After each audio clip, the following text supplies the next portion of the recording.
Bueno, pues muy buenas tardes a todos, muy buenas tardes a todas.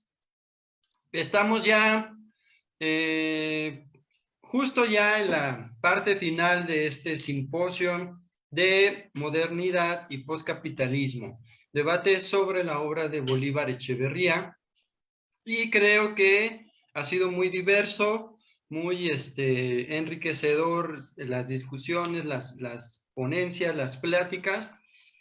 Pero por ahora vamos a terminar, así como abrimos muy bien, vamos a terminar también, a cerrar con broche de oro esta pequeña muestra de los alcances de la obra de Bolívar Echeverría. Bueno, sin más, entramos en materia presentando al primer ponente, que es el maestro, perdón, Gustavo Adrián Alvarado García, con una ponencia que ha intitulado La clausura de lo político, del fetichismo mercantil al fetichismo mercantil capitalista. Bueno, el maestro Gustavo se ha licenciado en filosofía y en la maestría, igual en filosofía política por la Facultad de Filosofía y Letras de la UNAM. En la actualidad, su campo de investigación se centra en la filosofía política a la luz de las investigaciones que desarrolla de Marx y del marxismo latinoamericano, especialmente a partir de la obra, por supuesto, de Bolívar Echeverría.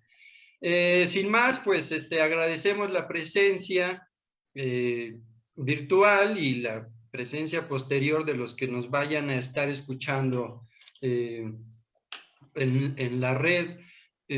Agradecemos su presencia, sus participaciones, y le damos la palabra al maestro Gustavo Alvarado. Buenas tardes a todas, a todos. Gracias de nuevo por la presentación. Bueno, sin más voy a comenzar para no alargar los tiempos. Eh, Como bien señalaba Memo, mi ponencia se titula La clausura de lo político, del fetichismo mercantil al fetichismo mercantil capitalista. Y bueno, comenzaré a dar lectura y ya habrá tiempo al final para pues esto, plantear preguntas y dudas. El concepto de lo político de Bolívar Echeverría intenta captar el modo como una comunidad como una comunidad busca darse forma a sí misma, decidiendo expresamente la manera como se han de desplegar sus determinaciones. Así, al menos en un primer plano, es posible desligarlo, por ejemplo, de la noción de poder político y su ejercicio en tanto control y dominio de otros hombres. Para Bolívar Echeverría, el concepto de lo político refiere a la capacidad de una comunidad de totalizar, y cito, prácticamente su socialidad, el conjunto de las relaciones de trabajo y disfrute que interconectan y definen a los sujetos sociales dentro de una figura o de una identidad histórica determinada. Hasta aquí la cita de Echeverría. Así, el concepto de lo político se abre desde una concepción amplia de la sociedad donde, por ejemplo, las políticas pragmáticas realmente efectivizadas, las decisiones gubernamentales en todos los niveles, por ejemplo, serían solo un momento del despliegue generalizado de la socialidad humana en una comunidad, comprendida dicha socialidad como la totalidad de sus procesos productivos, circulatorios y consumtivos. De manera análoga, en lo político en la política, Echeverría define lo político como la capacidad de decidir, cito, sobre los asuntos de la vida en sociedad, de fundar y alterar la legalidad que rige la convivencia humana, de tener a la socialidad de la vida humana como una sustancia a la que se le puede dar forma. Cierro la cita. Así, Bolívar va a concebir el fenómeno de lo político desligado de su práctica concreta, de su política efectiva. Desde este enfoque, el análisis de lo político no debe entonces corresponder necesariamente a la manera como de hecho se ha desplegado históricamente la política burguesa partidista electoral, con todas sus matizaciones. Bajo la premisa de que lo real siempre puede ser pensado solo como posible, para Echeverría no existe impedimento alguno en pensar el concepto de lo político desligado de la política pragmática. En el discurso crítico de Marx, Echeverría comenta que la reproducción social de la riqueza, y cito, implica necesariamente la presencia efectiva de lo político en el sujeto.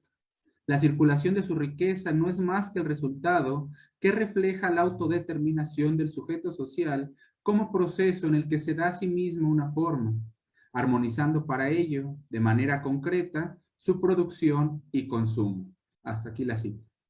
De este modo, si la reproducción social material de una sociedad está determinada por sus procesos de producción, circulación y consumo, el análisis de dichos procesos y sus imbricaciones va a permitir, por un lado, comprender cómo tiene lugar la reproducción de una sociedad históricamente situada y, por otro lado, vislumbrar cuáles son las posibles figuras alternativas de concretizar lo político, aun cuando no coincida necesariamente con los modos hegemónicos como éstas se han llevado a la práctica a lo largo de la historia. Así pues, a este nivel de lo político, los nexos entre producción, circulación y consumo de la riqueza social no estarían dados a priori, sino que, al contrario, y justamente en esto recae la libertad del sujeto social, se encontrarían determinados por la voluntad expresa de dicho sujeto en la manera como éste decide autoconstituirse. Desde esa perspectiva, pues, la posibilidad de entender la esencia de lo político implica comprender las relaciones que se establecen entre las distintas etapas del proceso de reproducción social, no de manera inconexa, sino, al contrario, orgánicamente. En la introducción general a la crítica de la economía política, sostiene Marx lo siguiente, y cito: el resultado al que llegamos no es que la producción, la distribución, el intercambio y el consumo sean idénticos, sino que constituyen las articulaciones de una totalidad, diferencias dentro de una unidad. Hasta aquí la cita. La totalidad se podría agregar como se despliega la figura completa de la reproducción social. Solo en ese sentido puede entenderse la idea de Marx de producción en general, no como producción general, ¿no? de un sector productivo en específico, sino como la totalidad de la producción social, en cuyo seno acontecen las diversas producciones particulares, la agricultura, la ganadería, etc.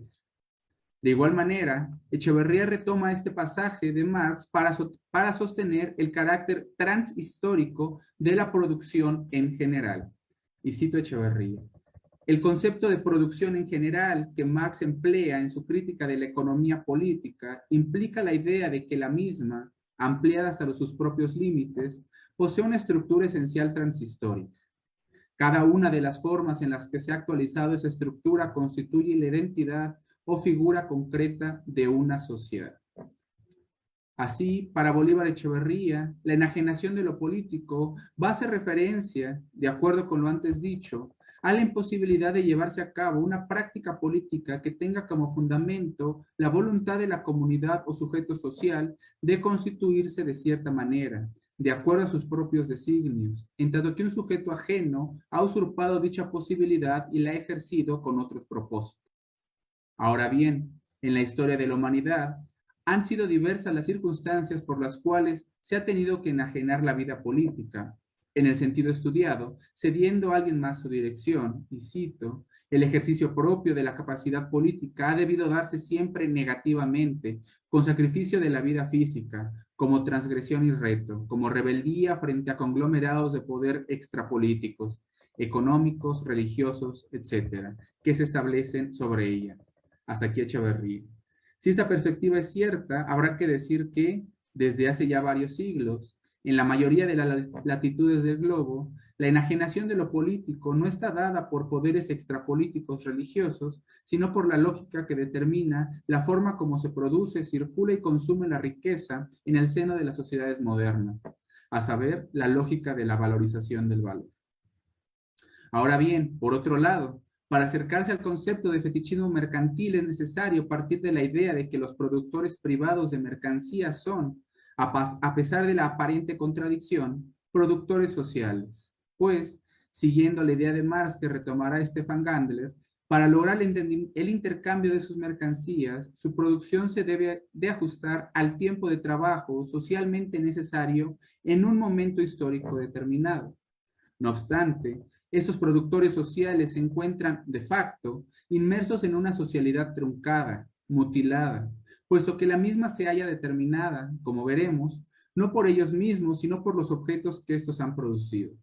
En este sentido, pues, se hace necesaria la presencia de un poder ajeno, independiente, que, al igual que los fetiches arcaicos, abra la posibilidad de realizar intercambios entre objetos de distintos órdenes.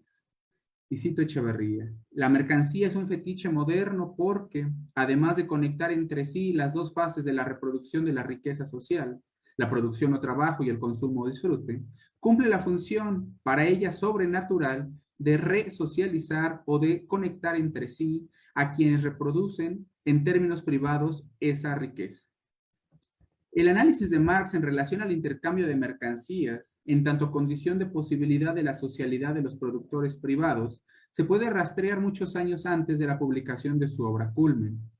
Apenas hacia el año de 1844, esto es, 28 años antes de la segunda edición del Capital, donde aparece por primera vez el apartado El fetichismo de la mercancía y su secreto, ya se puede entrever la importancia que tiene para el filósofo alemán entender cómo se presenta el tráfico mercantil entre productores privados y la forma en que, a raíz de tal intercambio, los productos desplazan a los productores, al tener el rol protagónico en el momento crítico del cambio. Cito a Marx. Así pues, el cambio se hace necesariamente de ambas partes por medio del objeto de la producción mutua y de la mutua posesión. La relación ideal con los objetos mutuos de nuestra producción es, ciertamente, nuestras mutuas necesidades. Pero la relación real, la que en realidad se establece, la verdadera relación que se pone en práctica, es solamente la mutua posesión exclusiva de la producción mutua. Lo que da para mí un valor, una dignidad, un efecto a la necesidad que tú sientes por mi cosa, solo este objeto, el equivalente del mío. Nuestro producto mutuo es, por tanto, el medio, el mediador, el instrumento, el poder reconocido de nuestras mutuas necesidades, la una con respecto a la otra. Pero el medio es el verdadero poder sobre un objeto. De ahí que veamos mutuamente nuestro producto como el poder de cada cual sobre el otro y sobre sí mismo. Es decir, que nuestro propio producto se resbala contra nosotros. Parecía nuestra propiedad, pero en realidad somos nosotros propiedad suya. El único lenguaje inteligible que hablamos entre nosotros son nuestros objetos, en su relación mutua. Hasta aquí la cita. Este diálogo entre objetos se va a cifrar precisamente bajo el código del fetiche mercantil, el cual surge, según Marx, de la forma de valor, al momento de equiparar dos mercancías cualesquiera. En esta confrontación, una de las dos mercancías va necesariamente a asumir la forma relativa, mientras que la otra, por el contrario, asumirá la forma equivalente. Ahora bien, esta homologación solo puede llevarse a cabo si ambas mercancías contienen un elemento común, a saber, trabajo general humano. De ahí que, para rastrear el origen del fetichismo mercantil, sea necesario remontarse a las sociedades cuyos productos contienen trabajo humano abstracto, los cuales, aun siendo diferentes unos de otros en cuanto a trabajos concretos, el trabajo del ebanista, el del sastre, etc., son susceptibles de ser comparados entre sí con total precisión de acuerdo con el tiempo de trabajo socialmente determinado que cada uno de ellos necesita para su realización. Será justamente esta posibilidad la que abra la puerta a la producción generalizada de mercancías en las sociedades modernas. De este modo, pues, en determinadas condiciones sociohistóricas, los productos del trabajo de los productores privados, ya en su despliegue propiamente mercantil, parecen adquirir características que no corresponden con su naturaleza corpórea, material. Y no solo eso, además prefiguran y enrarecen las relaciones entre los productores mismos y su trabajo. La forma mercantil que adoptan los productos privados acarrea consigo su respectiva fetichización debido a que estos últimos manifiestan, según Marx, atributos propios no del mundo de las cosas, sino del mundo de las personas. Estos objetos se nos ponen de manifiesto no solo con las características sensibles de cualquier cuerpo, sino que, además, siguiendo a Echeverría, revelan una característica que parecería en principio ser exclusiva de los seres humanos, a saber, la socialidad. En el modo de reproducción de la sociedad productora de mercancías, los productores se relacionan entre ellos exclusivamente en la esfera de la circulación, nunca en el de la producción. De ahí el nombre de productores privados, los cuales crean, por ello, productos privados. En un marco como este, los productores de mercancías no deliberan entre ellos qué, cómo y cuánto producir, sino que su producción está determinada a priori, desde antes de realizarse, y tiene como objetivo último la creación de mercancías que sean susceptibles de ser intercambiables por otros.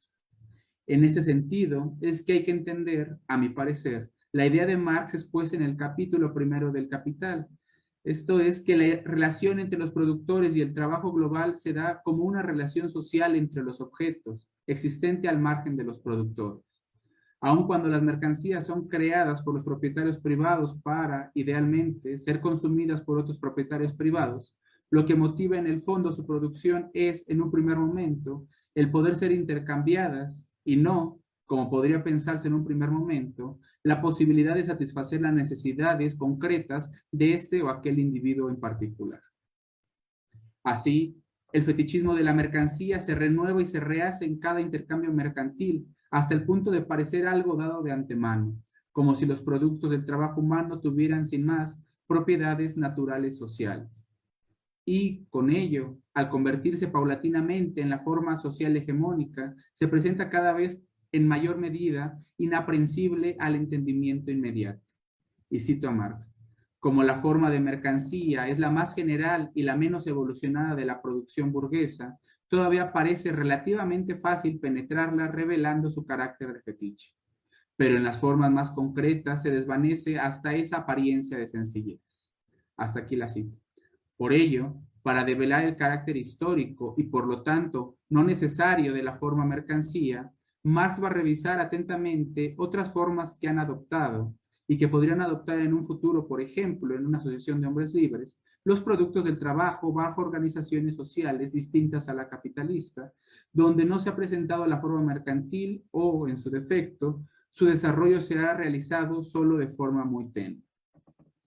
Por otro lado, el análisis de Marx sobre el fetichismo mercantil presupone la existencia de una sociedad donde la forma mercantil sea el medio principal como se efectúa el intercambio de la riqueza entre los miembros de la misma.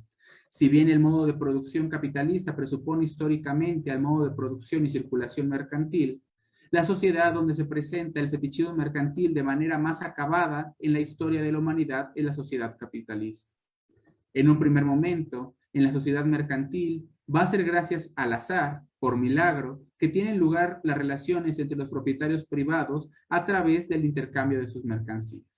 Sin embargo, esa consideración está hecha todavía al margen de las implicaciones que acarrea consigo la reproducción social específicamente capitalista.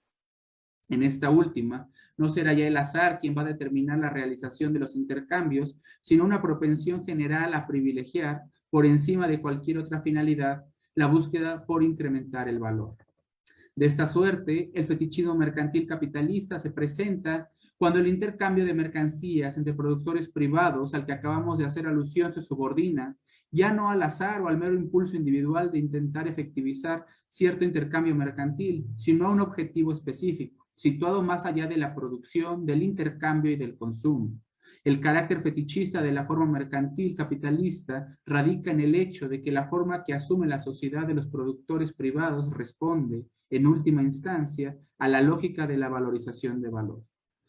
La dinámica que el fetiche del capital impone a la sociedad en su conjunto, en tanto búsqueda perenne por incrementar el valor, establece una tendencia unívoca, una configuración determinada que permite hacer inteligible, en términos generales, el entramado social atravesado por la lógica del capital. No hay que olvidar, en este sentido, que el objetivo de Marx al escribir El Capital era, precisamente, y cito, sacar a la luz la ley económica que rige el movimiento de la sociedad moderna. Cierro cita. Para Bolívar Echeverría, por su parte, el fetichismo mercantil y el fetichismo mercantil capitalista se presentan como dos formas analíticamente independientes pero históricamente complementarias, donde la segunda subsume y deforma a la primera, sin llegar ni mucho menos a suprimirla. Por una parte, la forma mercantil, al estar cada vez más diseminada en la sociedad, excluye formas productivas consultivas distintas a la forma capitalista. Por otra parte, el modo capitalista de producción de la sociedad establece la estructura mercantil como el mecanismo privilegiado de intercambio de la riqueza entre los propietarios privados, de acuerdo a Bolívar Echeverría. En la presentación al texto Estado autoritario de Horkheimer, Echeverría reformula esta última idea al señalar que la estructura mercantil no solo es apropiada por la forma mercantil capitalista, sino que incluso es alterada y transgredida por ella autoritariamente. Cito Echeverría. El capitalismo, en efecto, que desde antiguo se había servido del mercado respetuosamente, pasa en la modernidad a utilizarlo de manera autoritaria.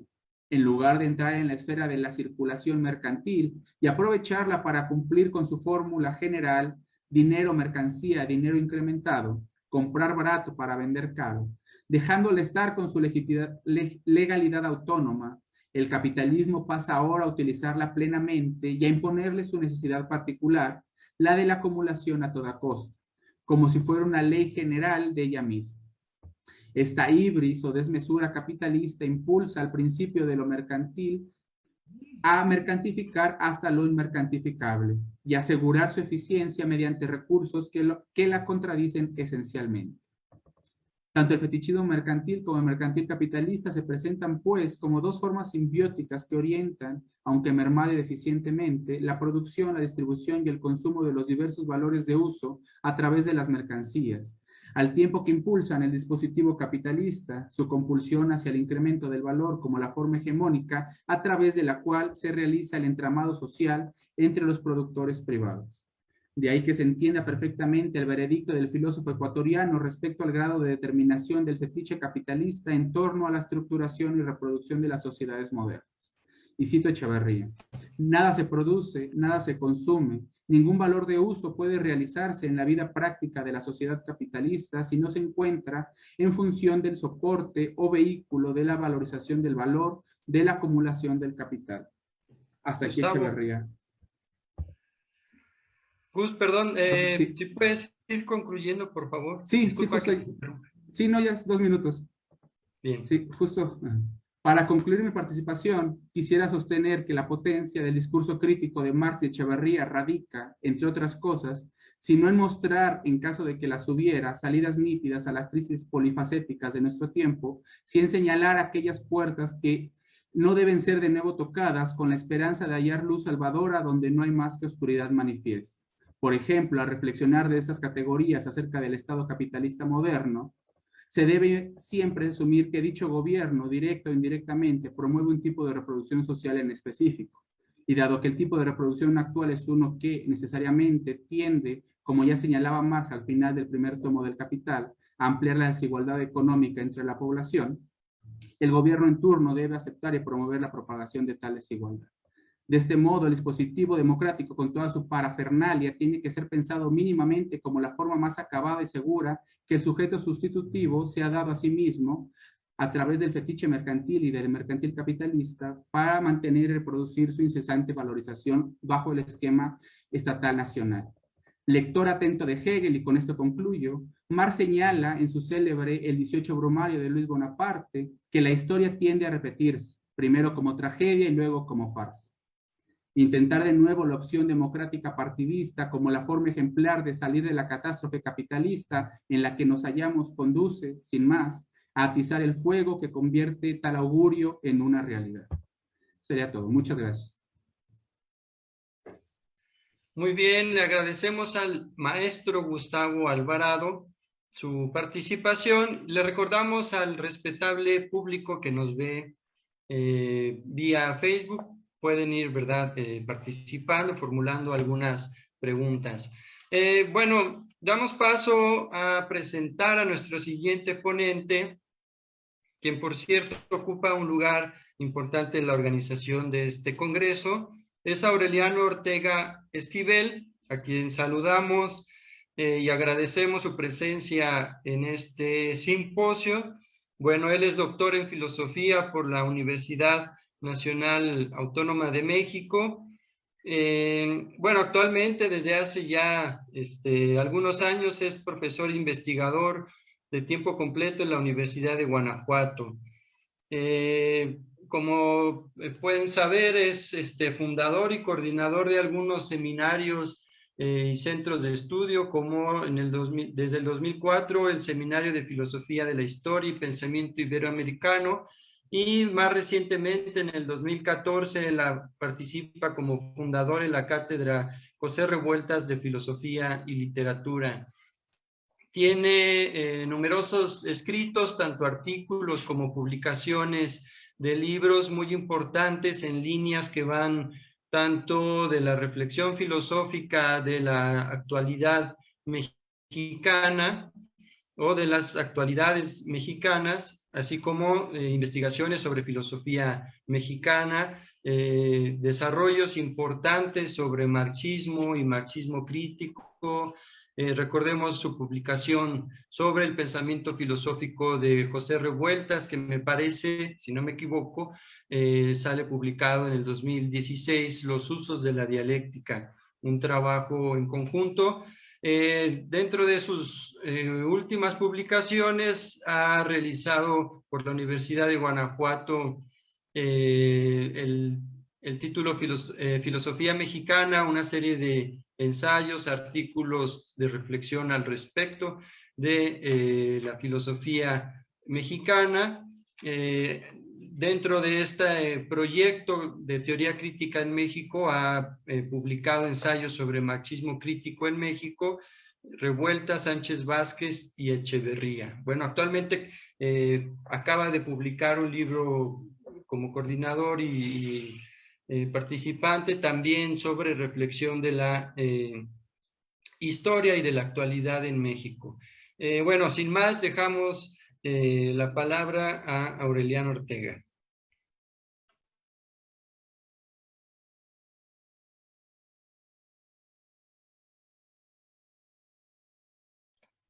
Gracias, Guillermo, por la presentación. Gracias a la invitación de Carlos a participar en su movido y divertido coloquio, simposio en este 20 Congreso, ¿no? Bueno, el trabajo que voy a leer es muy corto. Se llama Bolívar Echeverría como marxista. Lo escribí para cuando nos pidieron que lo escribiéramos, es decir, hace un año y algunos meses, y obviamente han cambiado cosas y han cambiado cosas también al interior de lo que uno piensa, pero en general podrías seguir suscribiendo lo que digo aquí, aunque bueno, con algunos señalamientos que haré o no haré, dependiendo de las circunstancias. Entre lo nuevo le agregué dos epígrafes de Bolívar Echeverría,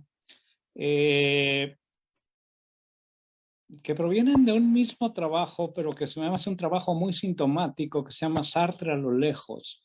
Aparece en el último libro, Modernidad y Blanquitud, y me parecen sintomáticos, porque se están refiriendo a Sartre, pero yo creo que hoy los podríamos leer refiriéndose al propio Bolívar Echeverría. Bueno, los voy a leer. Se vivía entonces como si fuera un comienzo, lo que en verdad, ahora lo sabemos, era el episodio final de esa época a la que George Lucas llamó la época de la actualidad de la revolución. Es el primero.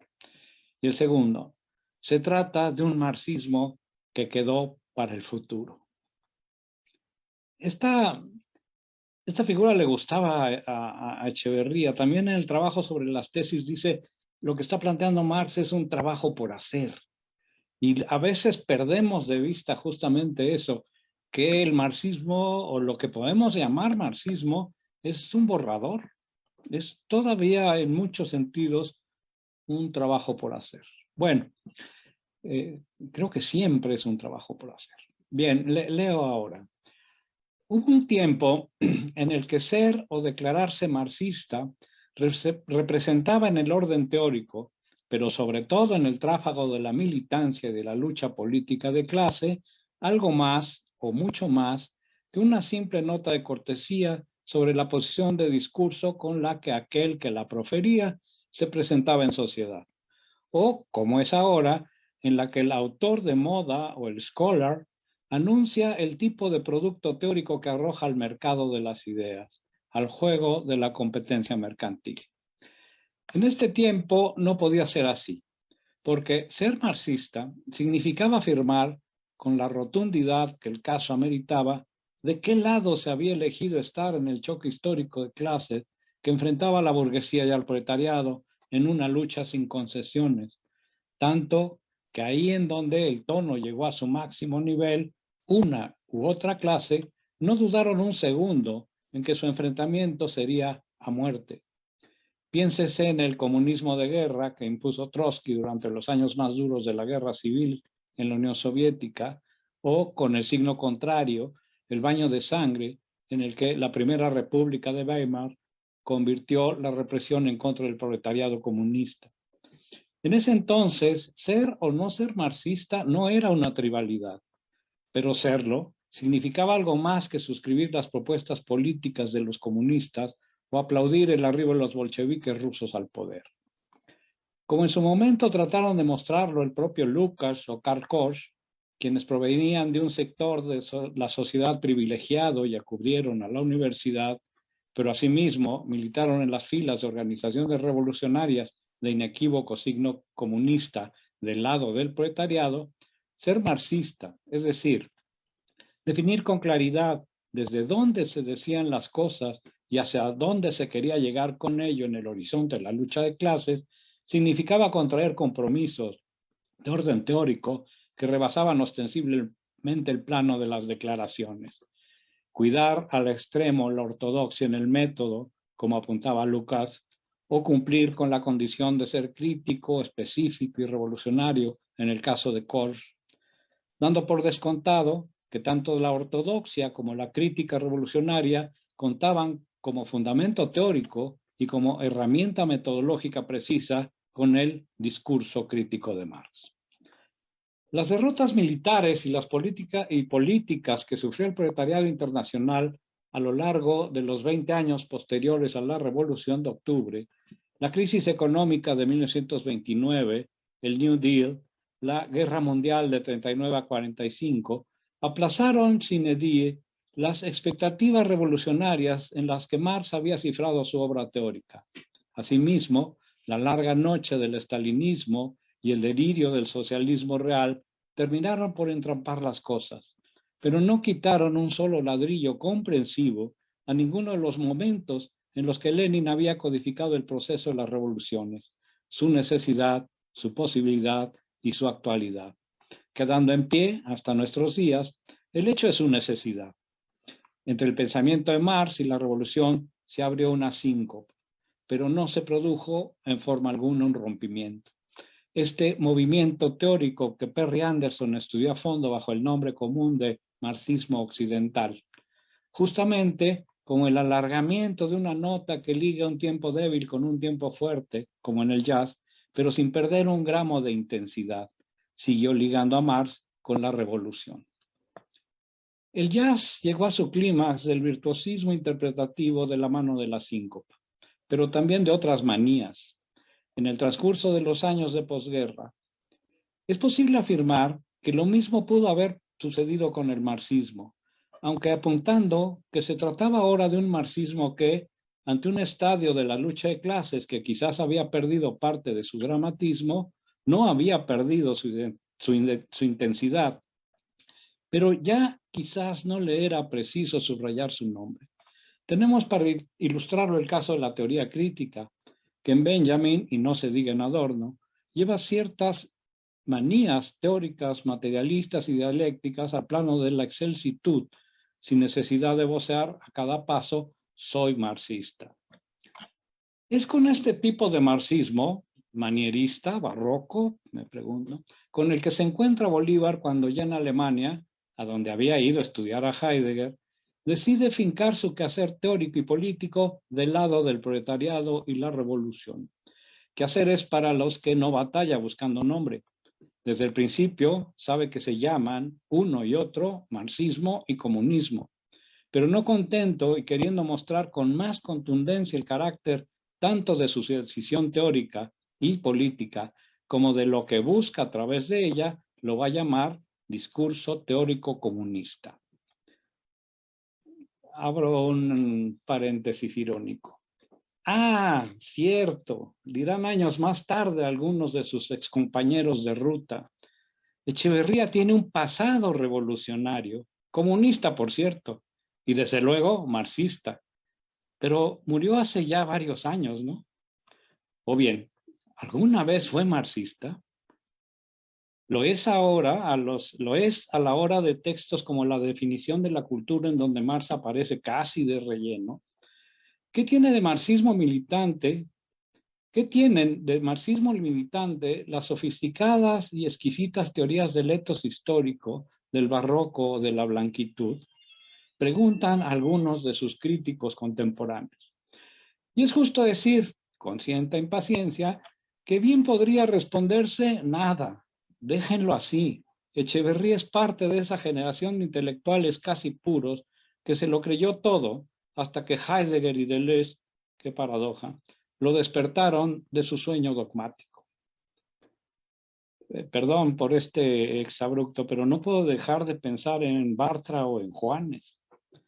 En estas condiciones, seguir preguntando por el marxismo de Echeverría es objeto de una elección.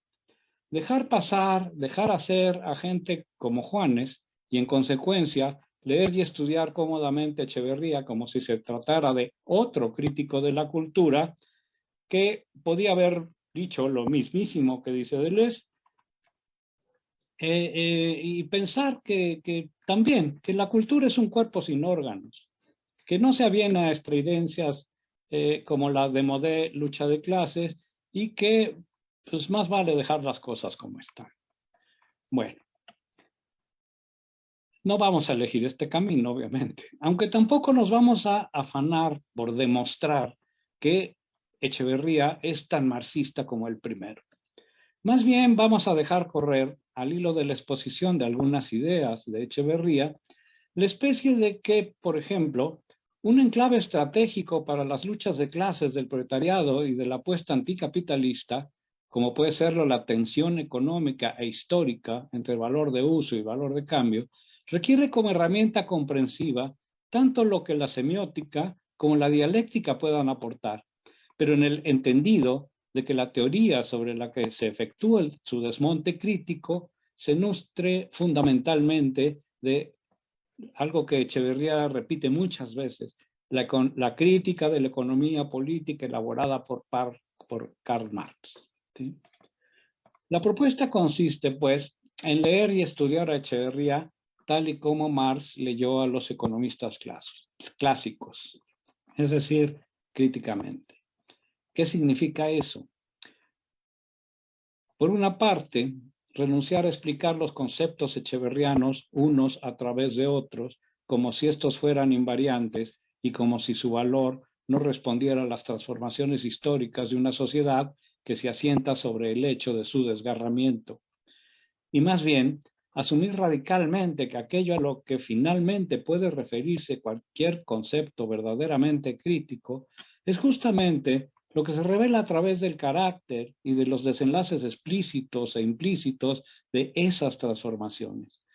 A este ejercicio podemos entenderlo como la cara materialista del asunto, porque las ideas, diría Benjamin, no se exponen a sí mismas, sino única y exclusivamente en la ordenación de los elementos cósicos que se dan en el concepto.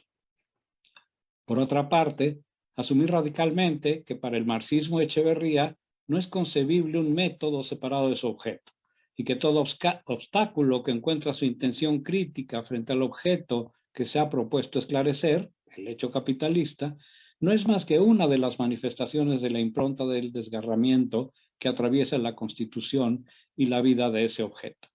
Podemos llamarla a esta parte dialéctica del discurso crítico.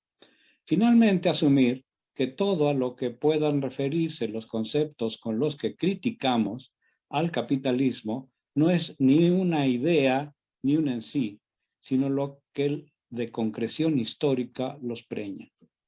Pero con ello solo tenemos contemplado el emplazamiento teórico desde donde es posible, como una tarea por hacer, desplantar el discurso teórico marxista en su versión echeverriana.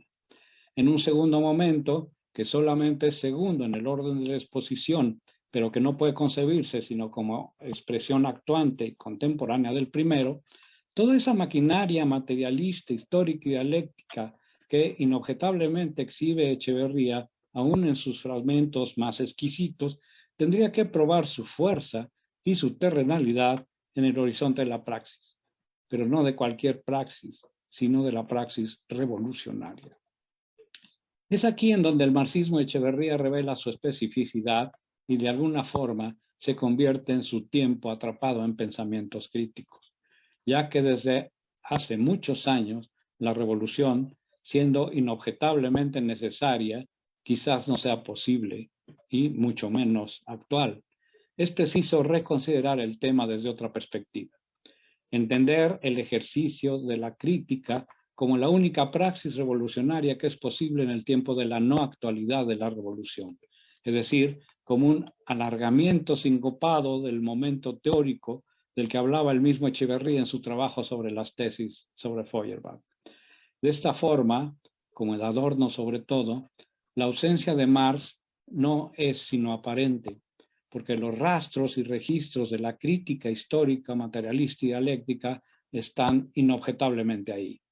O digan, ¿de qué otra manera, si no es sobre la crítica marxista del hecho capitalista, podrían esclarecerse las determinantes culturales del tan sofisticado como el elusivo ethos barroco?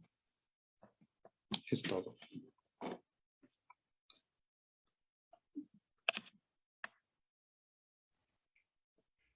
Bien, muy bien.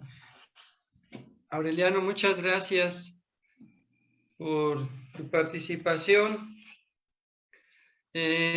Bueno, paso ahora a presentar al tercer ponente, que es un poco el impulsor y organizador intelectual de este coloquio, el doctor Carlos Oliva Mendoza. El doctor hizo licenciatura y doctorado en filosofía por parte de la Facultad de Filosofía y Letras de la UNAM. Ha hecho algunas estancias en el extranjero, en Inglaterra. Igualmente es profesor investigador de tiempo completo de la Facultad de Filosofía y Letras de la UNAM. Tiene algunos numerosos artículos también publicados, trabajos de investigación, dirección de proyectos. Y bueno, sus líneas de investigación igualmente lo podemos encontrar de manera importante en discusiones críticas sobre filosofía mexicana, de manera a veces muy crítica o digamos muy incluso socarrona en el buen sentido. No sé si se lo aprendió a Aureliano o a Aureliano a Carlos, ¿no? Pero comparten ahí cierto filo crítico. Dentro de sus últimas publicaciones se encuentra Semiótica y Capitalismo, una serie de ensayos acerca de la obra de Bolívar Echeverría. También por parte de la Universidad de Guanajuato ha publicado Espacio y Capital, un desarrollo interesante, una relectura sobre el pensamiento de Marx y de Bolívar Echeverría, como, bueno, la coordinación de algunos otros libros, ¿no?, que hemos estado presentando en el coloquio. Bueno, sin más, igualmente paso a otorgar el espacio para la palabra a Carlos Oliva.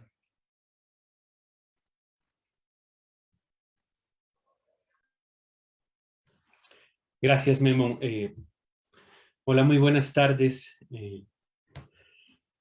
Quiero agradecerle mucho a Aureliano, que me ha antecedido con esa brillante ponencia, y a Gustavo. Y quiero aprovechar para agradecerle otra vez a la Asociación Filosófica de México, pues por alojar este coloquio, y especialmente a Omar, a Memo y a Andrea, que realmente son los que organizaron el coloquio, dictaminaron, se comunicaron, ¿no? Como yo soy el miembro oficial de la asociación, pues soy el que me llevo los créditos, ¿no? Pero esta es la verdad. Bueno, yo voy a presentar un trabajo que también, como gran parte de todo lo que se ha presentado aquí, es un material que se hizo hace más de un año para el libro que compilamos para rememorar la obra de Echeverría a 10 años de muerto. Es un texto de 20 cuartillas, entonces obviamente no lo voy a leer, lo he colocado ahí por si a alguien le interesa seguirlo con más detalle. Ahí está, en una página de la Facultad de Filosofía y Letras. En ese texto hay un argumento importante sobre Marx para el trabajo y un argumento detallado sobre lo que Bolívar llamaba la ley formal del barroco y la donación de forma en el barroco. Entonces, eso lo voy a saltar, pero está ahí y hay una serie de referencias específicas. Y lo que voy a hacer para tratar de que no me coma el tiempo es algo, pues, muy antipedagógico. Voy a pasar unos esquemas y prácticamente voy a leerlo para detenerme solo en algunas cosas, porque de otra manera creo que no alcanzaría un poco a plantear la idea que quiero hacer, ¿no? Entonces voy a intentar compartir pantalla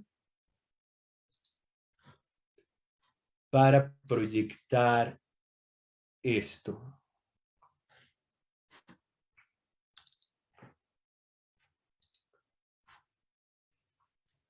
Bueno, espero nada más que la anfitriona o el anfitrión me dejen, ¿no?, hacerlo.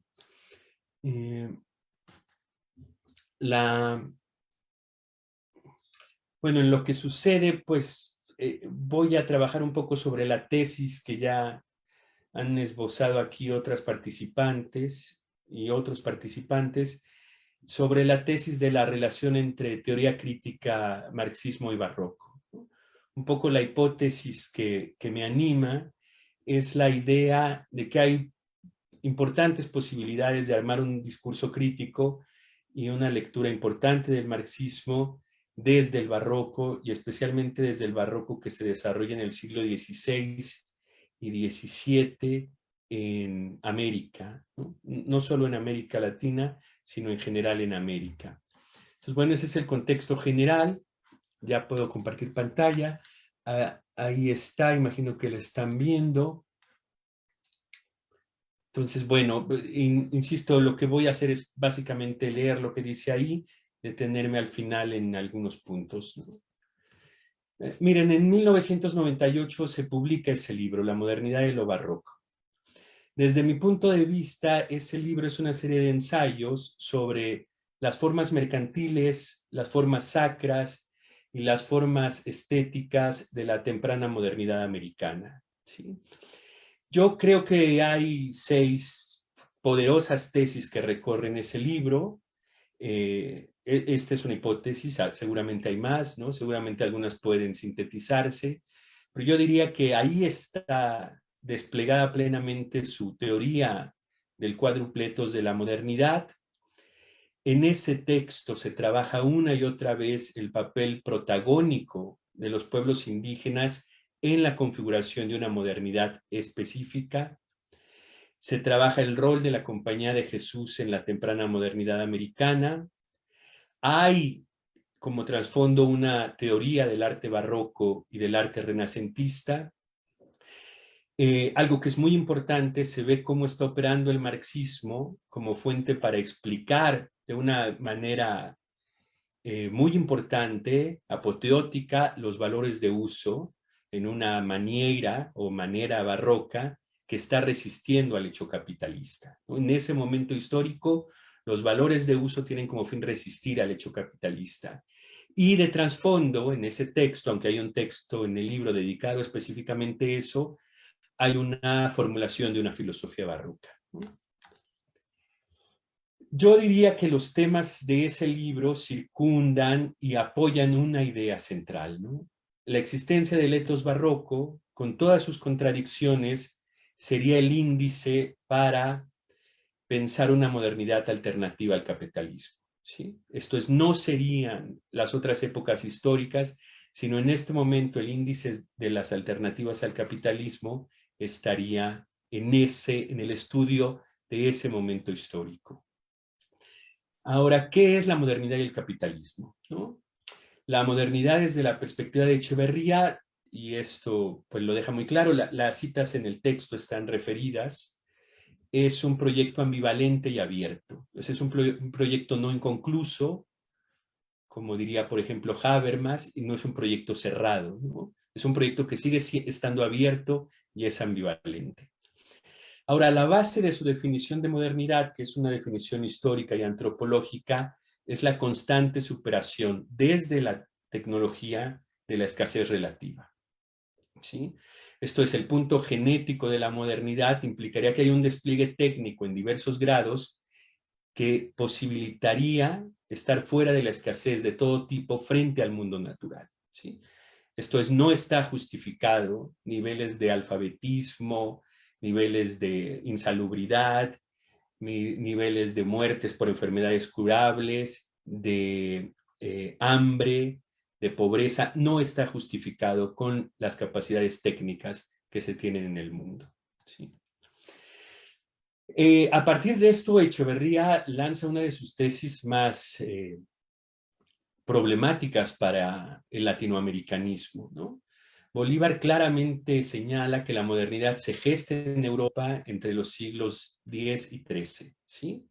Y hay algo que está señalado en la modernidad de lo barroco. La modernidad no tiene intrínsecamente un carácter moral, ¿no? Ni siquiera el hecho cristiano o católico alcanza a tener la fuerza para definir lo que sería el bien y el mal en la vida europea o posteriormente en el mundo. Esto es, la modernidad ya es una forma que reconstruye solo artificialmente sus formas de moralidad. No tiene posibilidades ontológicas de recrear una ética, ¿sí? Ahora, esta modernidad gestada en la Europa medieval se convierte en un proyecto universal de carácter capitalista con la conquista de América, ¿sí? En palabras de Echeverría, con la conquista de América se da el triunfo de la modernidad capitalista como esquema civilizatorio universal.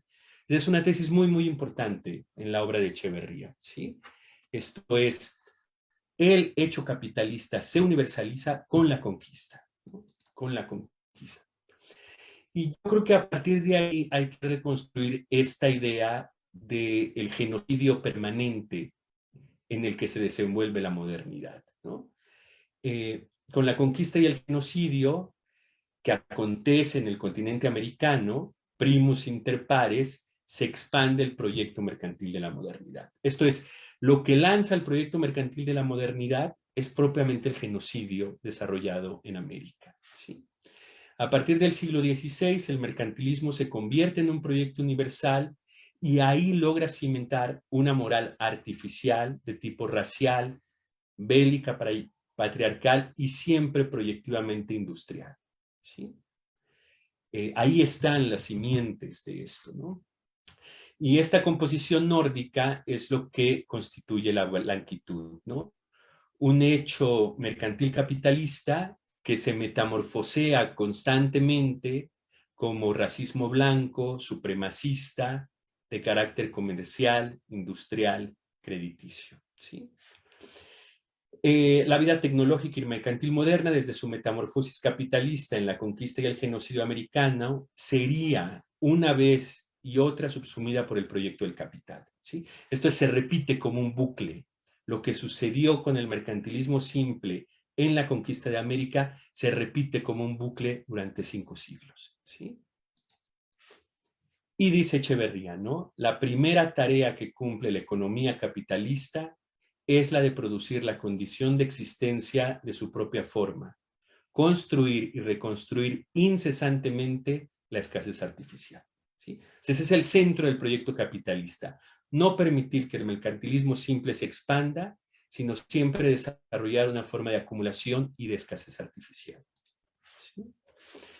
¿En qué consistiría la modernidad, no? Yo quisiera proponer otra propuesta, una ampliación de lo que dice Echeverría. La modernidad consistiría en un intercambio mercantil simple y semiótico de identidades. El intercambio moderno se configura a través de la producción y circulación de mercancías y es un intercambio de identidades sociales transnaturales, transteológicas y post-eclesiales, ¿sí? Ese sería el núcleo de la modernidad, un intercambio entre mercancías, pero no un intercambio mercantil capitalista. O sea, ahí estaría la posibilidad de pensar en otra modernidad, ¿no? Entonces, el punto central de este trabajo es dilucidar si en este intercambio mercantil simple y su performance semiótica hay espacios alternativos al hecho capitalista, ¿no? Si en las ruinas del capitalismo mercantil, para decirlo en otras palabras, hay posibilidades de detener el intercambio mercantil ya capitalizado. Esto es un intercambio ya dirigido hacia la autonomía del dinero capital y la mercancía capital que se reproduce a través de la generación de plusvalor sin mediación alguna. Ahora, ¿cuáles serían estos tres escenarios, ¿no? El primer escenario sería regresar a las formas básicas del capital, ¿no? El intercambio de trueque, ¿no? Los esquemas básicos giran en torno a la forma mercantil simple, aquella que es intercambio mercancía por mercancía, ¿no? Lo que hacemos en este ensayo es aplazar o desplazar el equivalente dinerario, ¿no? Este intercambio está siempre presente en nuestra socialidad cotidiana, o sea, no es algo que nos sea ajeno. En nuestra socialidad cotidiana, ritual, familiar, sentimental, siempre hay intercambios MM, donde no está mediando el dinero. Y cada vez que eso sucede, se detiene el dinero capital, ¿sí?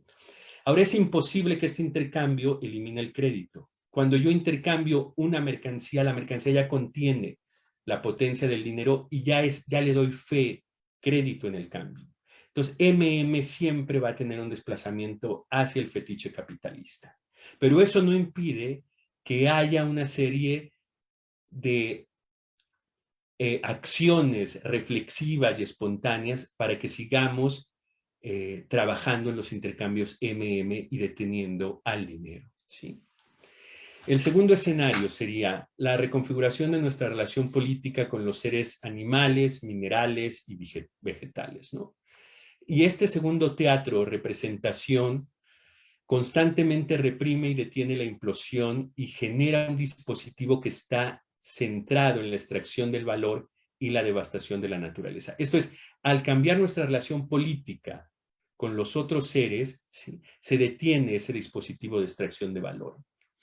La fractura metabólica que indicó Marx y la derivada fractura ecológica está aquí en una infinidad de manifestaciones, desde las que atacan al cuerpo humano y colapsan los sistemas de salud al servicio de capitales, hasta las crisis que provoca la reacción de formas naturales que son alteradas con fines de lucro y acumulación capitalista.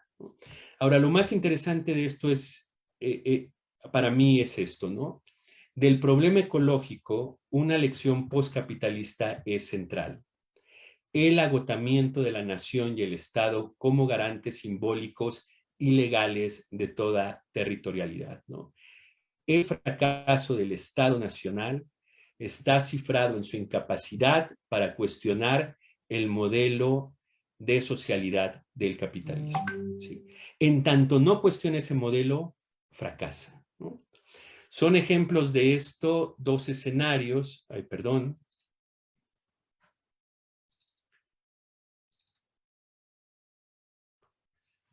Son ejemplo de estos dos escenarios, ¿no? Los flujos mundiales de migrantes y las cosmovisiones de los pueblos originarios, ¿no? Ninguna de estas dos cosas que están pasando en este momento en el mundo es una narrativa moral o revolucionaria, ¿no? Sino de facto es una experiencia de abandono de la tríada Estado-Nación-Capital. Constata la permanencia de una socialidad no estatal ni nacional, un ejercicio espontáneo y trágico en el caso de los migrantes y profundamente antimercantil y ritual en el caso de muchos pueblos originarios. Esto es, la fractura metabólica está conectada con el trato el trato político con la forma natural y con el derrumbe del Estado Nacional, ¿no? Entonces eso hay que pensarlo como una articulación. Y el tercer escenario, para terminar, es la reconfiguración y destrucción de las formas naturales terrenales frente a las configuraciones globales y civilizatorias que generan la renta tecnológica, ¿no? Las nuevas configuraciones civilizatorias, a partir de la creciente renta tecnológica y el desplazamiento de la tierra, implican que toda política, comunidad o proyección comunista y anarquista que antes anclaba en el territorio tendrá que ser totalmente diferente, ¿no? Porque estamos anclados en un proyecto de renta tecnológica, ¿no? Donde se genera el plusvalor del capital y no de renta de territorios, ¿sí? Termino pues con una cita de Echeverría. El efecto devastador que tiene el hecho de la subsunción capitalista sobre la vida humana y sobre la figura actual de la naturaleza que la alberga es evidente. La meta alcanzada una y otra vez por el proceso de reproducción de la riqueza en su modo capitalista es genocida y suicida al mismo tiempo. ¿Sí? Bueno, pues es básicamente eso. Muchas gracias. Bueno, muy bien.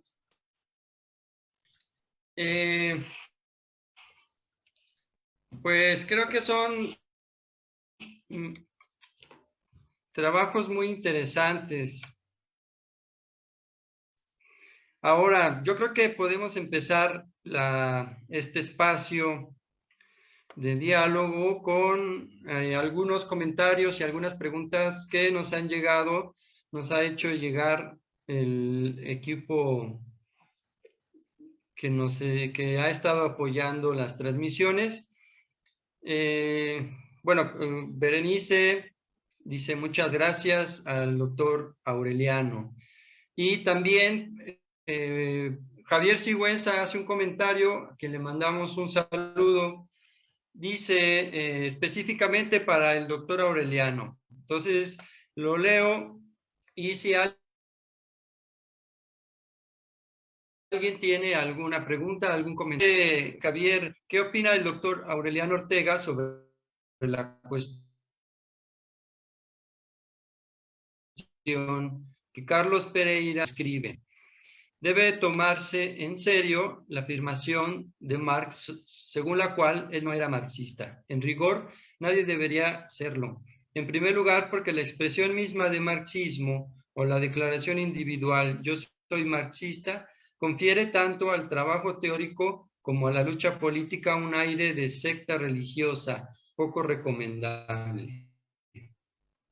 Dice Javier Sigüenza. No sé si alguien tenga algún comentario o alguna pregunta al respecto para nuestros ponentes, ¿verdad? Y vía Facebook me parece que son hasta ahorita los comentarios que hay.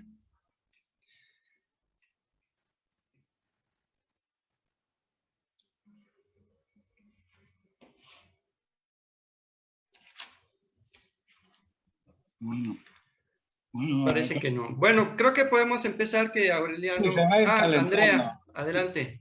Se va a ir calentando. Sí, mira, ya. Bueno, Aureliano, antes, Andrea quiere Sí, adelante. hacer algunas preguntas.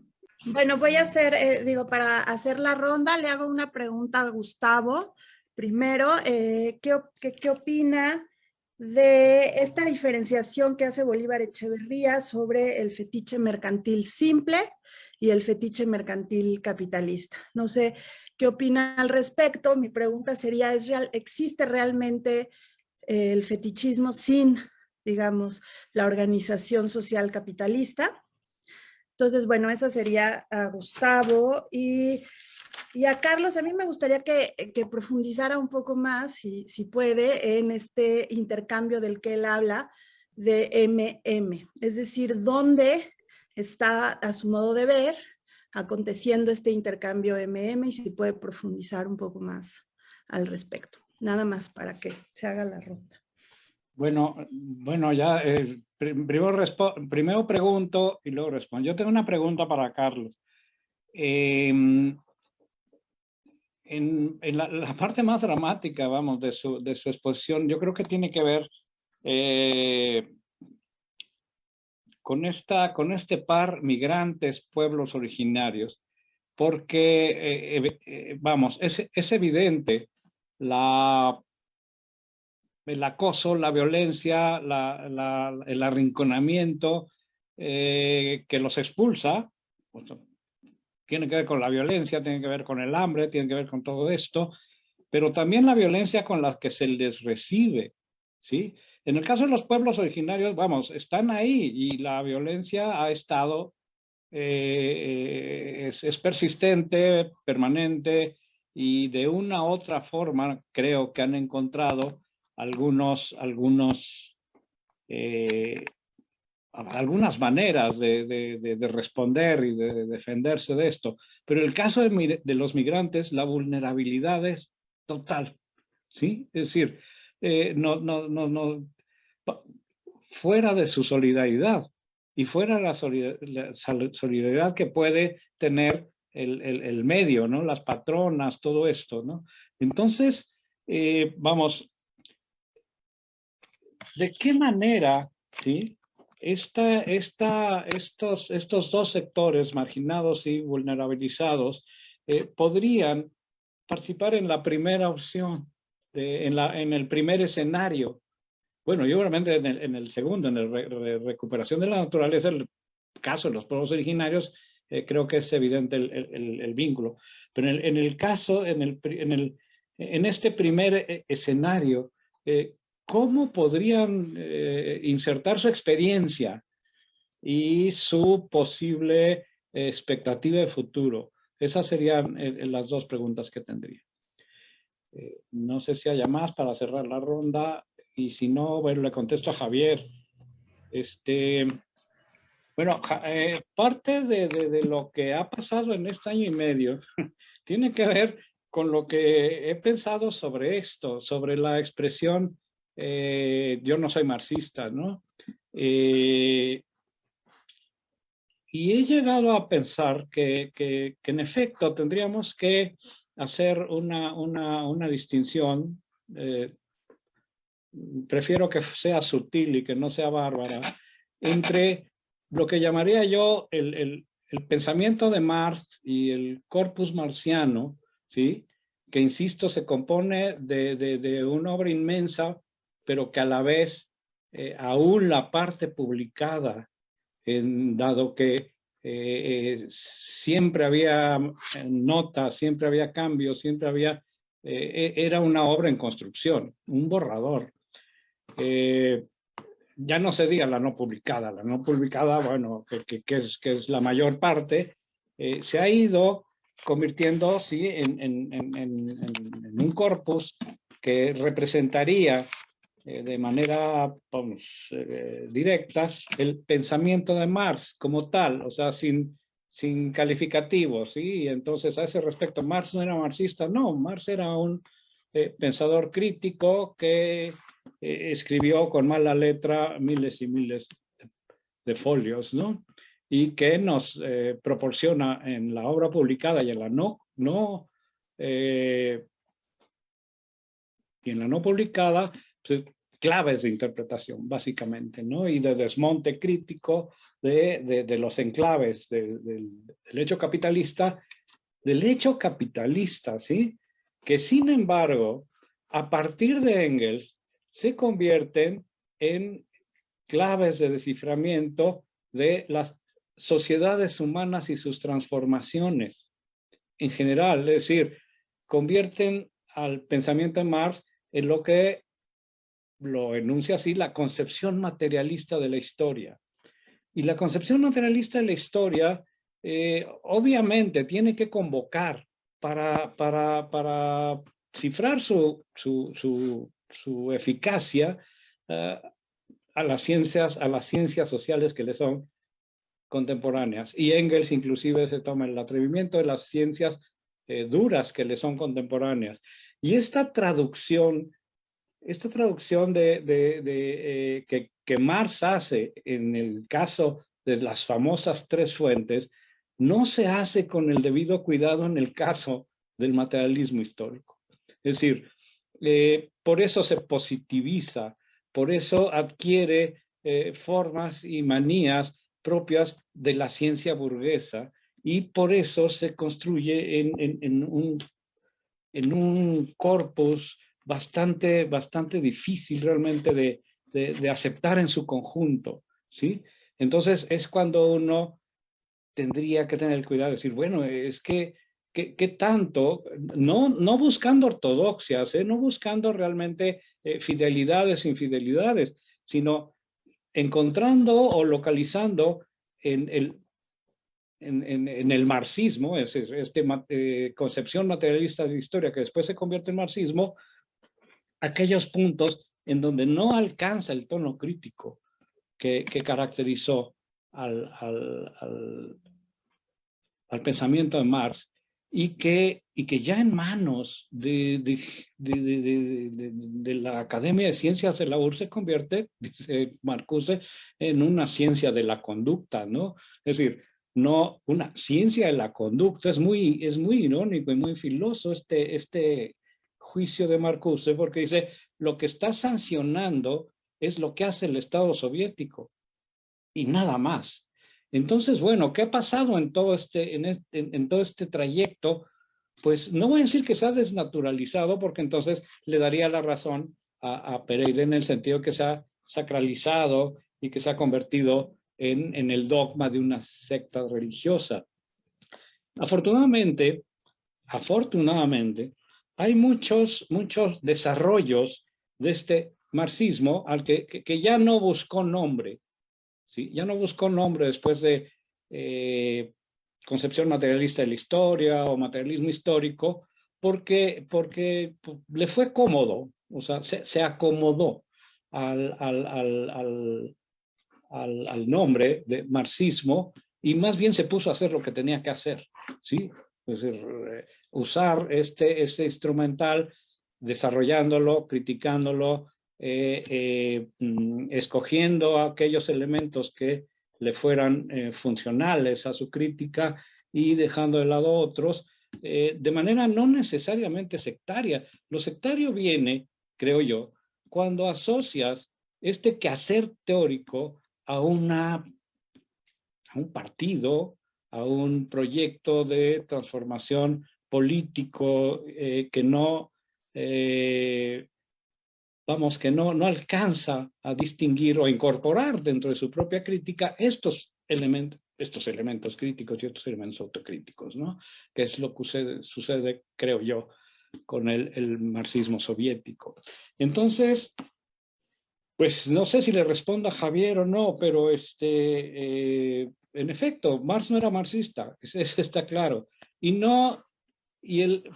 en mi ponencia digo eso, a lo mejor ya no importa decir si eres o no marxista, ¿sí? Sino, en todo caso, hacer lo que hizo Echeverría, ¿sí? Construir emplazamientos con elementos del marxismo, pero también con elementos muy ajenos al marxismo. O sea, podríamos pensar que Braudel está cerca, pero Eliade no. Y entonces, y en su teoría de la cultura, Echeverría los convoca para construir algo que en última instancia le permite la construcción, muchos años después, de esta perspectiva del barroco americano como otra alternativa de modernidad. Yo creo, y así cierro mi intervención justamente, es decir,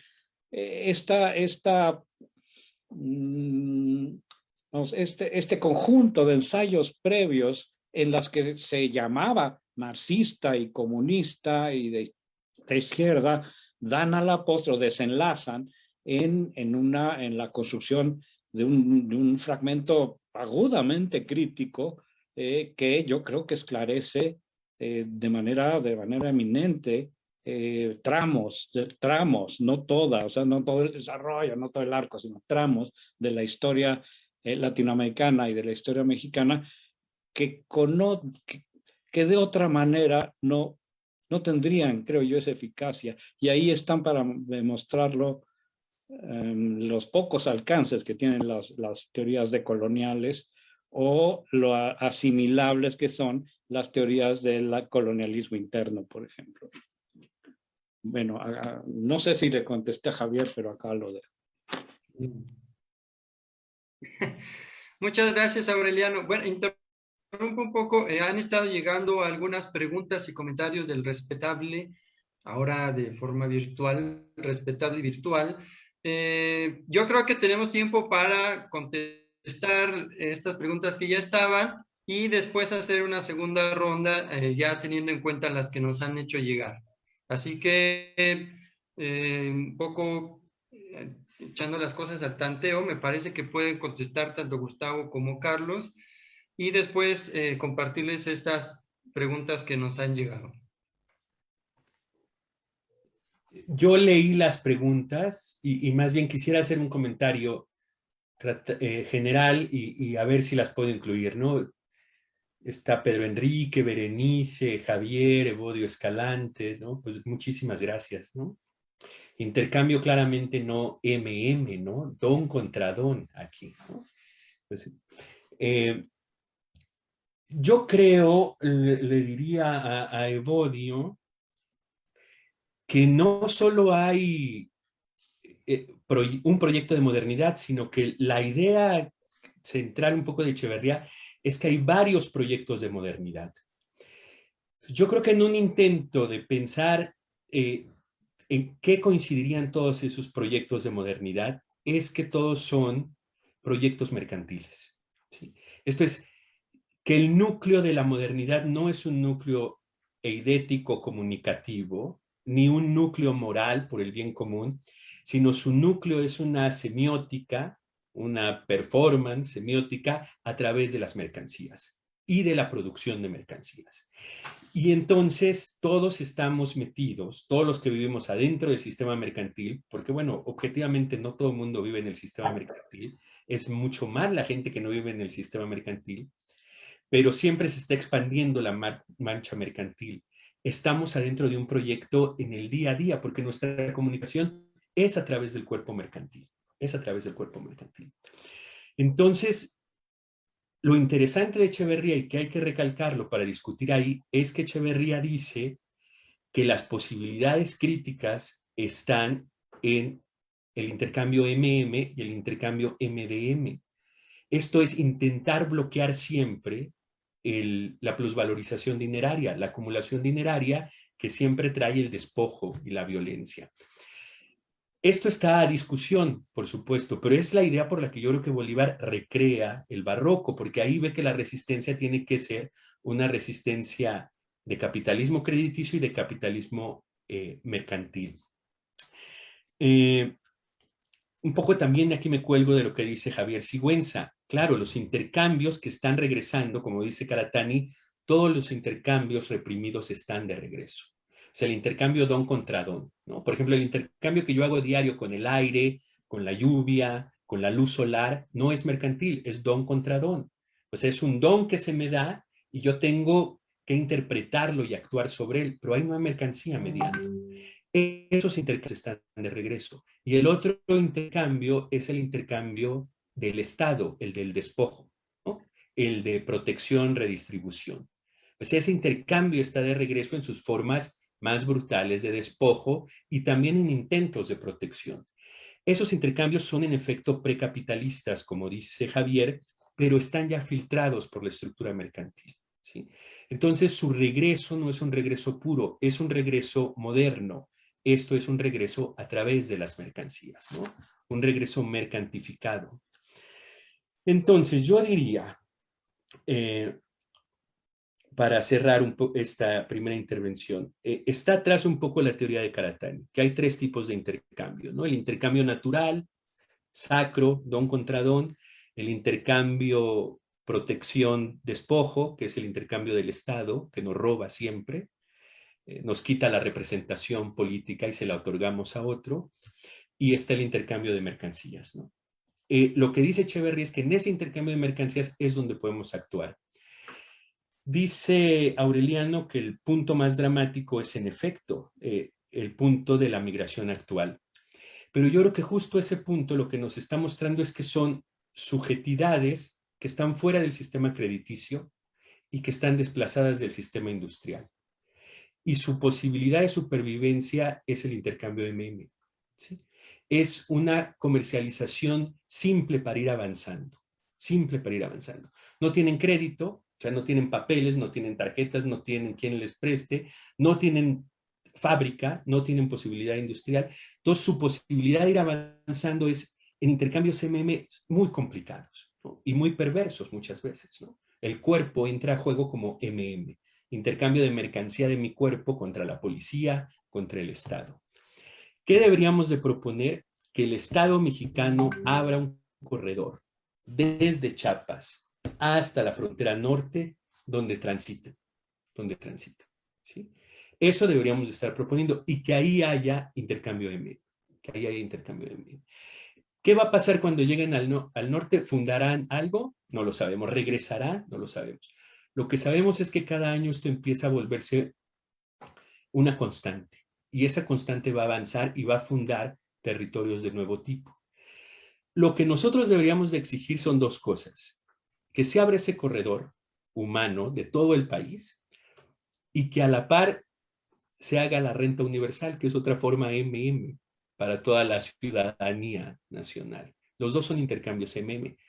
El Estado mexicano obviamente va a decir que no, eso sería suicida, ¿no? Nos invade Norteamérica, ¿no?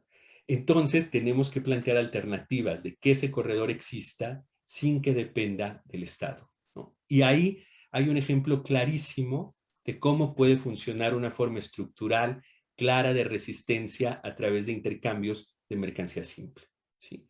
Y yo creo que ahorita todos deberíamos de estar pidiendo, todas, que se abra un corredor humanitario para que transiten los migrantes, ¿sí?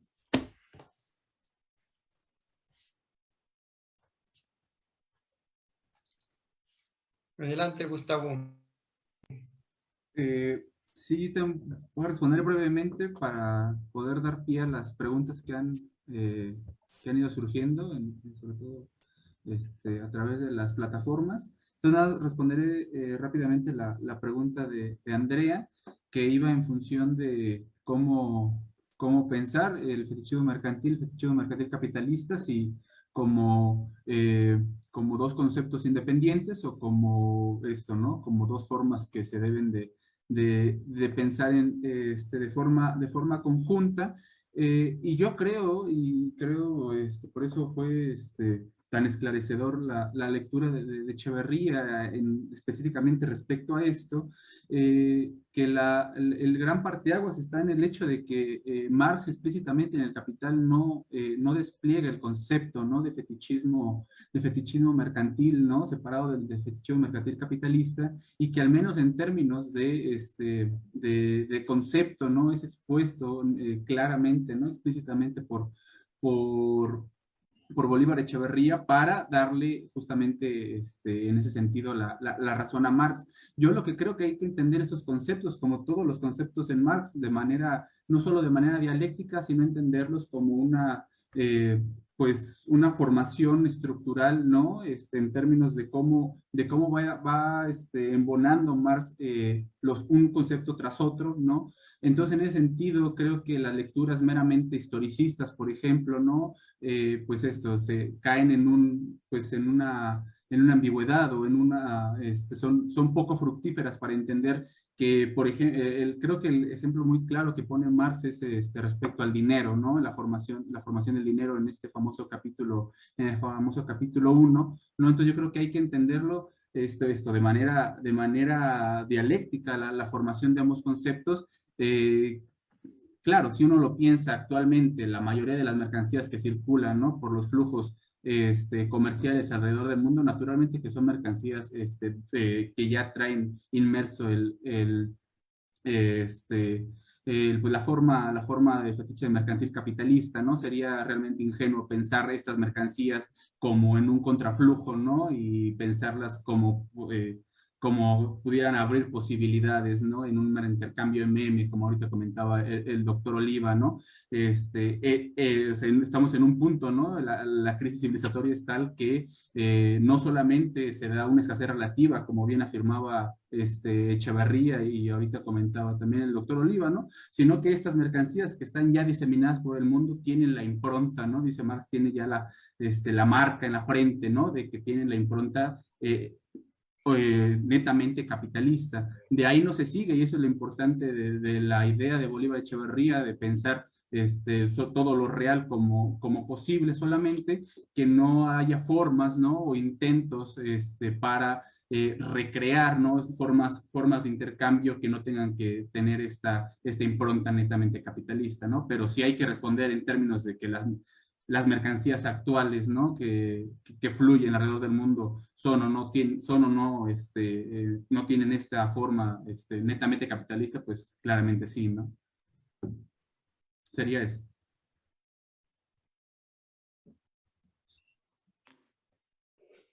Muy bien.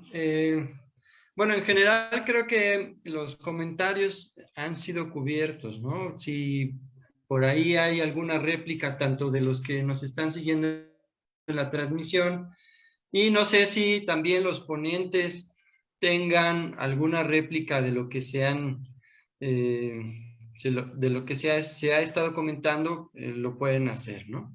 Yo sí tengo una pregunta para el doctor Aureliano. Pues primero, muchas gracias por la ponencia, me gustó mucho. Solamente comentarle, en algún momento de su ponencia decía que el discurso crítico de Echeverría, siguiendo a Marx, tiene que pensarse como revolucionario, ¿no? Y me llamó mucho la atención porque concluía la ponencia, ¿no? En términos de pensar la obra de Echeverría netamente inserta dentro de la teoría marxista, ¿no? Bueno, la teoría de la lectura, ¿no? De la crítica política de Marx. Entonces, me interesaba saber cuál es su opinión personal en términos de el etos barroco, ¿no? De Bolívar Echeverría, en términos de que, bueno, pareciera, al menos en una primera lectura, ¿no? Que no se inserta propiamente en ese discurso netamente revolucionario, o habría que interpretarlo desde su perspectiva, no sé, en alguna otra línea. Y para el doctor Oliva, si es que da tiempo rápidamente, comentaba el doctor Oliva en la segunda participación, en ese segundo escenario, perdón, postcapitalista, donde se cifra y donde se puede ver claramente el fracaso de los estados nacionales en términos pues, del papel que están formando, ¿no? Dentro de la estructura, digamos, siguiendo a Wallenstein, del sistema mundo capitalista, está en la imposibilidad que se encuentra, ¿no? Pues, cuidar o mantener estas estructuras y estas formas vegetales, minerales que se encuentran dentro de la nación, ¿no? O sea, que ahí podemos entender que se está roto, ¿no? Este vínculo en términos actuales. Y bueno, pensaba cuando lo exponía, pues esto, ¿no? Me surgió la duda si en ese sentido, y bueno, porque tiene que ver con lo que yo planteo en mi ponencia, si da esto, ¿no? Si entonces da lo mismo, ¿no? O sea, si da lo mismo, ¿no? Un gobierno determinado de derecha, donde es incluso en términos netamente cuantificables, el destrozo que lleva a cabo es pues esto, está muy por encima, ¿no? De otros gobiernos, no sé si sean de izquierda o de centro, o alguna revoltura de ambos, pero que al menos contraponiéndolos, ¿no? Con gobiernos netamente de derecha, pues hay una reducción mínima, al menos significativa, ¿no? Entre ambos proyectos, ¿no? Que al final los dos son capitalistas, sí, que al final los dos, ¿no? Hacen patente esta ruptura, ¿no? Del corpus Estado Nacional, pues sí, también yo lo comparto, ¿no? Pero quería ver desde su opinión cuál es cómo se podría cifrar la diferencia específica entre estas dos posibles, digamos, formas de gobernabilidad entre estos dos hipotéticos gobiernos, ¿no? Y sería todo. Bien, contesto. Veo Adelante. Veo otra pregunta de Berenice que no tomamos en cuenta en la primera ronda, que dice si es posible recuperar también el marxismo de Echeverría sumando a la noción de crítica que presenté, el atender la singularidad y la concreción de las esferas político, social, lingüística y la cultura, como, si entiendo bien, lo hace Echeverría. Yo creo que ese contesto, yo creo que esa es la piedra de toque, justamente la posibilidad de singularizar para poder desmontar críticamente no grandes emplazamientos históricos ni modos de producción enormes, sino justamente fijar la mirada, ¿sí? Una mirada específica sobre determinados nudos o determinados procesos en donde se anudan una serie de consideraciones esenciales, ¿sí? Para que las cosas sucedan o no sucedan. Yo creo que parte de la habilidad, de las habilidades de Marx para montar una crítica tal y como lo hizo, está justamente en esto. Marx decía, no hay trabajo en general. O sea, el trabajo en general nada más está en nuestras cabezas, ¿sí? Es un concepto. Lo que hay en el mundo sensible y profano son trabajos, ¿sí? Son intercambios, son procesos a través de los cuales puede o no verificarse la acumulación. Es decir, a esto Kors le llamó la especificidad del marxismo, ¿sí? No es el espíritu de Botón de las escuelas historiográficas francesas, ¿no? Sino, al contrario, la especificidad crítica sobre algunos enclaves problemáticos que son esenciales para desencadenar una crítica de más amplio espectro, ¿no? Vamos, veamos el ejemplo del barroco, o sea, para poder hablar de este fenómeno, vamos a decir, histórico, que en términos de años ocupa más de 100, pues te vas a la manera en la cual se están intercambiando, es posible intercambiar mercancías y símbolos o mercancías y semióticas, como dijo Carlos, en un momento determinado y bajo condiciones determinadas. Entonces, la especificidad, diría yo, o la singularidad es una de las piedras de toque del discurso crítico, ¿no? Lo otro es hacer sociología normal, ¿no? Es decir, bueno, ahora con respecto a la revolución, esta es una pregunta y una palabra sulfurosa. Carlos y yo hemos discutido muchas horas, días, semanas sobre esta cuestión y creo que no hay es decir, no podríamos llegar a una conclusión que nos satisfaga a todos, ¿no? ¿Qué es revolucionario y qué no es revolucionario? Yo, en todo caso, me trataría de llevar las cosas a un plano muy abierto, que sería es revolucionaria toda intervención teórica o política o semiótica o erótica que no deja las cosas como están. O sea, un poco acogiéndome a las tesis sobre Feuerbach, diciendo, bueno, este es asunto de una praxis revolucionaria. ¿Qué de veras Marx está pensando en ese momento en la transformación, en ese concepto de revolución propio del mundo moderno burgués?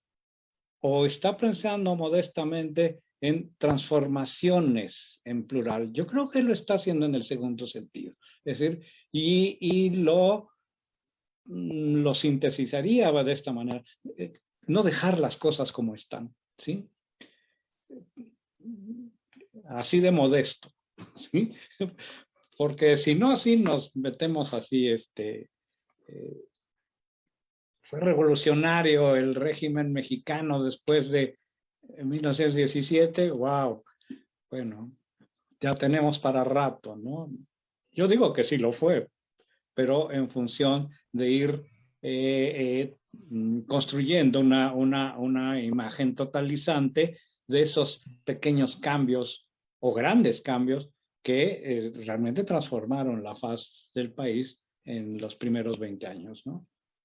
Sí hubo revolución mexicana, sí, sí, sí, pero no porque se haya instaurado un régimen presidencialista, sino justamente por todo lo demás, ¿sí? Es decir, volvemos al asunto de la singularidad y la especificidad de los procesos para proyectarlos, en todo caso, en una totalidad pensada, pero no en una totalización efectiva o real, ¿no? Bueno, así te lo dejaría. Bien.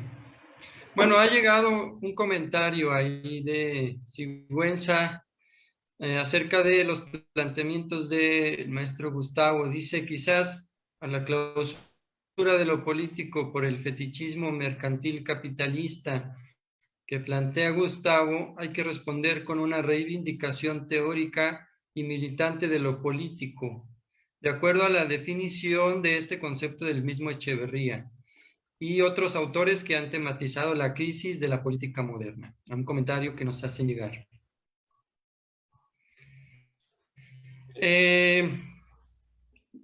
Pensé que había otro. Bueno, adelante. Bueno, yo creo que lo que dice Gustavo es muy, muy importante. Miren, yo creo que muy entre paréntesis y muy analizada estadísticamente, la derrota de la izquierda en la Ciudad de México es algo que hay que pensar con mucha seriedad. Porque yo creo que preludia el escenario mercantil, fetichista de la política al que nos vamos a enfrentar. Esto es, a mí me sorprendía durante mucho tiempo que pasé en Londres, cómo podía ser una ciudad tan liberal y tener gobiernos de izquierda y de pronto votar a favor de Boris Johnson masivamente y después regresar a un gobierno de izquierda. Y vi lo mismo en Sao Paulo y vi lo mismo en Nueva York. Y yo creo que el modelo al que la política partidista va a arribar es al modelo de los dos grandes partidos norteamericanos, ¿sí? Donde propiamente sea un control de poder, no una lucha ideológica, como se llama, sino sea controles de poder que se están distribuyendo dentro del capital, ¿no? Dentro del capital.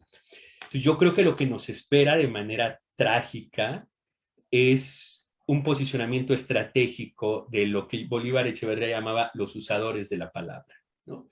Esto es, aquellas partes de la sociedad civil que tienen acaparado el poder a través de los medios de comunicación.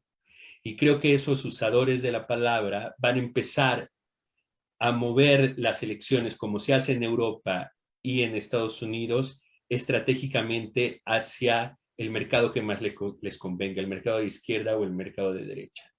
Y eso va a tener que ver con acuerdos de capitales, ¿no? Entonces, en ese sentido, creo que lo que ve Gustavo de las posibilidades de un gobierno de izquierda o de un gobierno nacionalista o de un proyecto de Estado van a ser diluidas por el propio movimiento del capital muy pronto, ¿no? Muy, muy pronto. Y lo estamos viendo ya en estados como, por ejemplo, Monterrey, ¿no? Como el mismo Guanajuato, donde el voto está cifrado ya en movimientos estratégicos del capital, ¿no? De los que está participando la sociedad civil.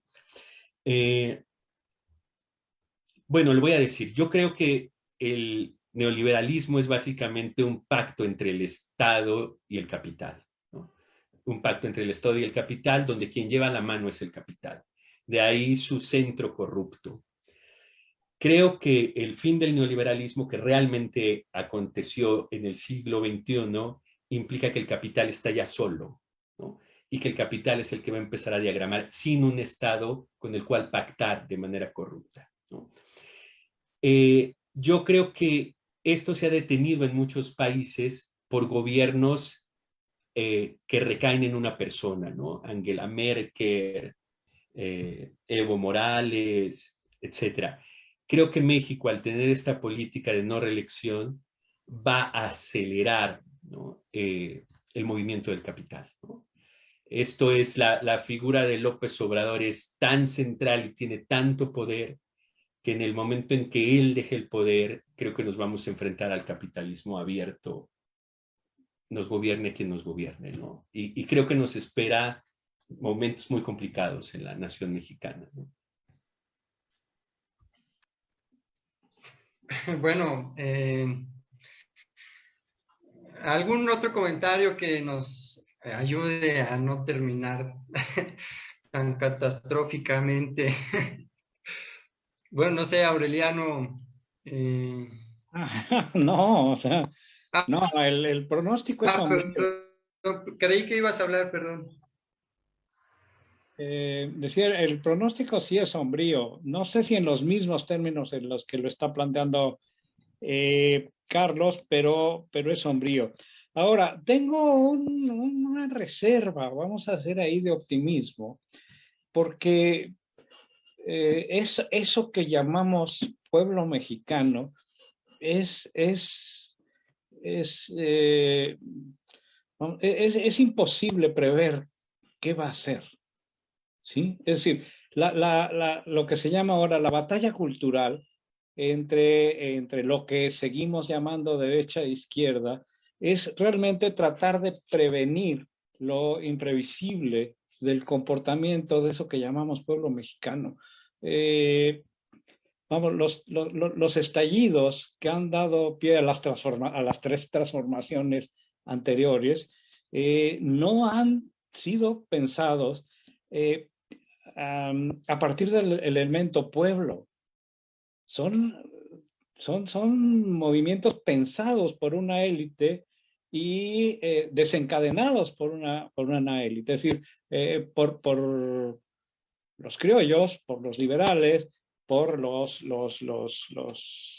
revolucionarios, vamos a decir, demócratas, y lo que llamamos el pueblo se ha sumado después a esa intención, dándole un sesgo que la intención en ninguno de los tres casos tenía, ¿sí? En ninguno de los tres. Entonces, bueno, tengo ahí, insisto, mi reserva de optimismo es muy pequeña, ¿sí? Pero la tengo, ¿sí? Muy Para bien. terminar con algo, pero en general creo que lo que dice Carlos, es decir, la tendencia estaría de acuerdo con lo que dice Carlos, ¿no? Va por ahí, es decir, y esta soledad en la que actuaría el capital en estas condiciones es realmente tétrica, ¿no? Tétrica. Perfecto. Bueno, sí, el optimismo, aunque sea en dosis pequeñas, hace daño también. Pues no queda más que agradecer tanto, bueno, en este caso la participación de los ponentes, pero también la presencia de algunos y algunas que han estado a lo largo de esta jornada intensa, sobre todo la de ayer. Por ahí veo, está Mario, Aureliano también ha estado presente, perdón, Evodio, bueno, Aureliano también ha estado presente en las mesas, perdón. Ellos pues se llevan la mención honorífica, ¿no? Que otorga este simposio.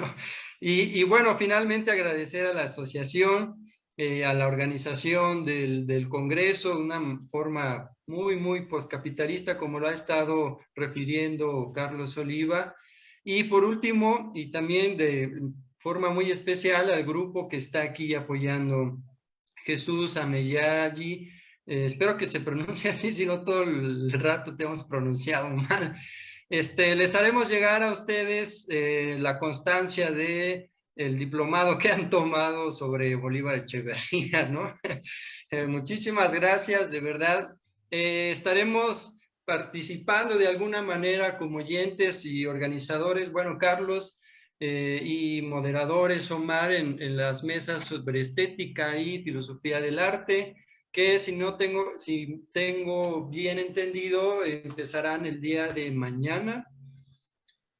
Son 2 mesas que, bueno, están invitados. Y bueno, como se ha dicho, los desarrollos de estas investigaciones sobre Bolívar Echeverría estarán publicados, esperemos, el próximo año, como se ha anunciado. Y si les interesa alguna otra investigación que se ha presentado, algún libro, les recordamos nuevamente que pueden buscarlos en el internet, ¿no? Por ahí hay una página de divulgación en Facebook, Teoría Crítica en México. Y bueno, sin más, pues terminamos. No sé si Carlos, de manera muy rapidísima, tenga algo que decir. No, agradecerles muchísimo, ¿no? A todas y a todos, ¿no? Yo fui muy pesimista porque estuve muy contento, ¿no? Gracias. Perfecto. Muy bien, pues hasta luego. Aplausos virtuales o no sé cómo se diga. Hasta luego. Ujú.